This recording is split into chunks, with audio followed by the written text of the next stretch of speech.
શ્રીરામે લંકામાં પોતાના દૂત તરીકે કોને મોકલ્યા હતા?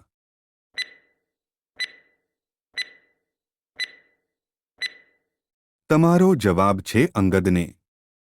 વાલીની પત્નીનું નામ શું હતું?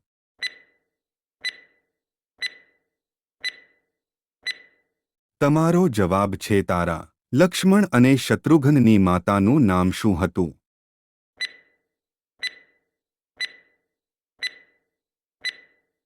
તમારો જવાબ છે સુમિત્રા. હનુમાનજી કોના મુખમાં જઈને પાછા આવ્યા હતા?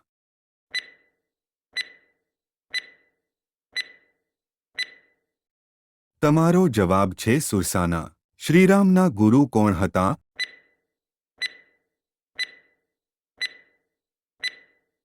તમારો જવાબ છે ઋષિ વશિષ્ઠ. શ્રીરામનો જન્મ કયા નક્ષત્રમાં થયો હતો?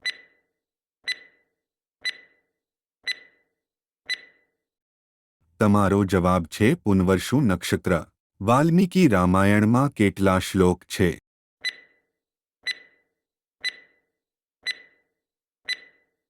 તમારો જવાબ છે 24,000.